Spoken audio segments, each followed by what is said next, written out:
وي ته چې په بام باندې ولاړه وې تا چاته کتل او خلک ستا په ننداره وو او ما تا ته کتل.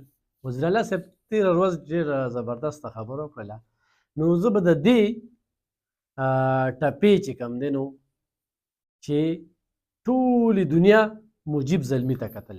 مجیب زلمي یو ځوان شاعر او بیا د شاعرۍ په ژبه کې هغه چې څنګه نمایندګي وکړه په کوم انداز باندې شاعري وکړله نو یقینا چې هغه د ستایلو ده. ګرانو کتونکو زمونږ په دې سیمایز سوشل میډیا کې داسې خلکه چې هغه یهودیانو له هغه ناسورو خلکو له کار کوي او بیا یې داسې ټریکونه زده کړي دي چې ما بل مخکې وي خو تاسو به نه منله. زما وایس د نن نه څو کاله مخکې ایډیټ شوي او زما اواز پکې اچولی شوي ویډیوګانې د رنګ رنګې په ما باندې جوړې کړې وي تاسو به نه منله. او الف خان شرپو داسې الف خان شرپو داسې. د دنیا نه ده د ډېره مختصر ده فاني ده ختمه ده د دې دنیا نه تګ دی.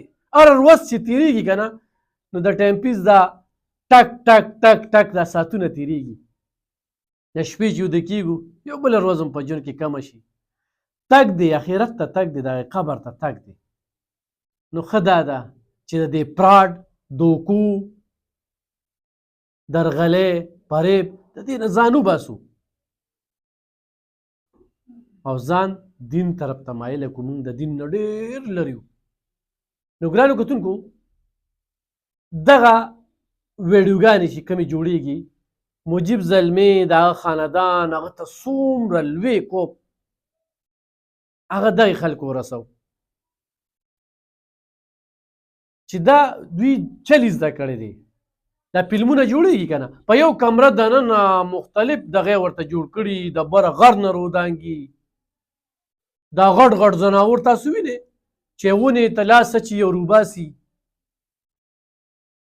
نو دا بوګس ویډیوګانې دغه آرټیفیشلي انټیلیجنس دغه کمې ویډیوګانې چې جوړېږي کمې آډیوګانې جوړېږي اواز به زما وي وی الف خان دا خبرې کړې دي.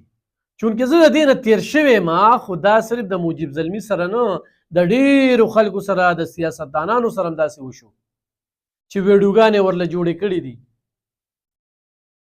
خو مجیب زلمي دې وخت کې په پام کې و. دا هم ښه ده چې په اعصابو مضبوط دی او سلی یې چې کومه ده نو دنګه ده او په دې حالاتو کې هغه د دې مقابله وکړله او چې وی غل نه د باچا نه مه یارېږه.